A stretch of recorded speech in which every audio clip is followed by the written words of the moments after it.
mynews.studio. There's this invisible line drawn right through the middle of the ocean, and suddenly it's changed everything.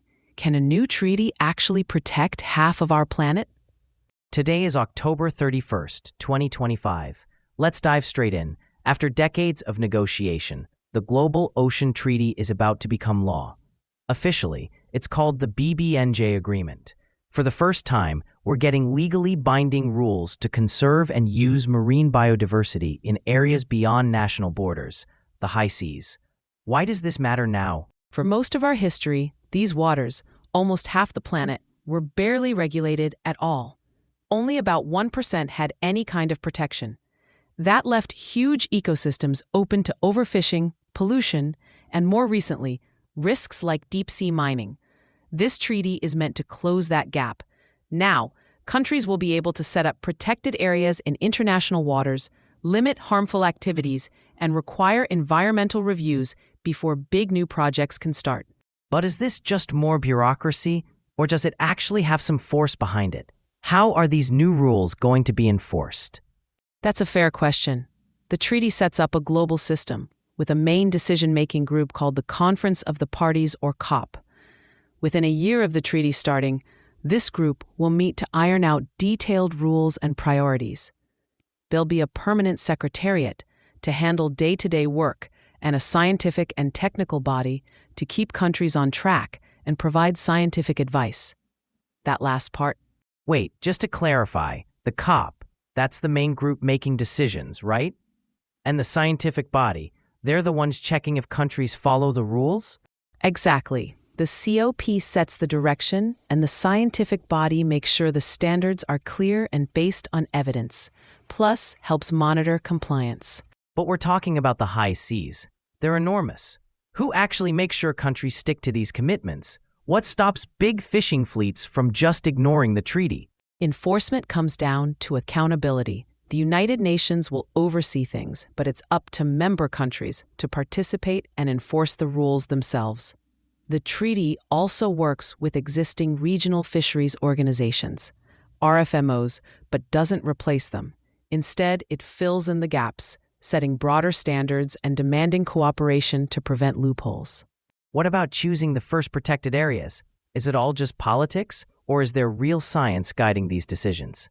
A few regions are already under discussion. Think of the Sargasso Sea, the Emperor Seamounts, and the South Tasman Sea near Lord Howe Rise. These places stand out because of their unique biodiversity and how vulnerable they are. The selection is supposed to be based on scientific evidence and conservation priorities, but there's also input from governments, indigenous groups, even local communities. The first COP will make the final choices.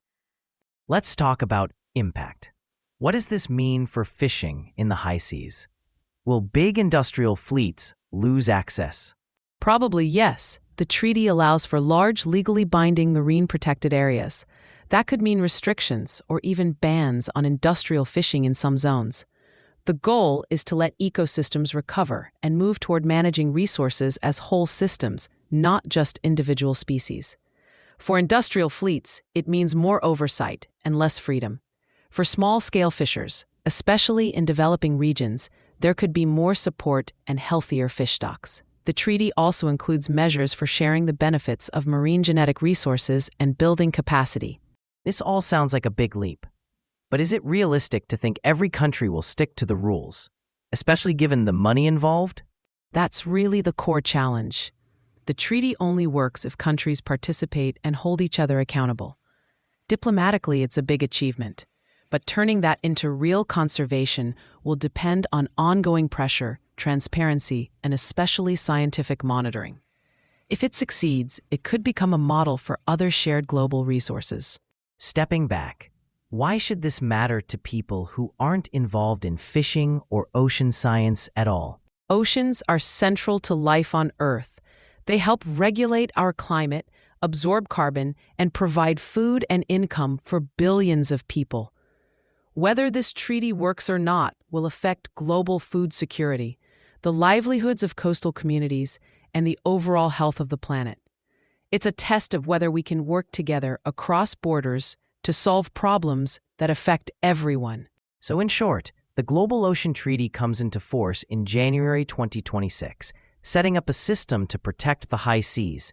It creates new governance, opens the door for large protected areas, and could reshape fisheries if countries keep their promises. And that first big meeting, the COP, will be where these promises get turned into real action. That's when the real test begins. That wraps up today's episode. The boundaries in our oceans just got a bit clearer, and what happens next matters to all of us. Thank you for listening. This episode was made possible by mynews.studio. Give it a try, free today.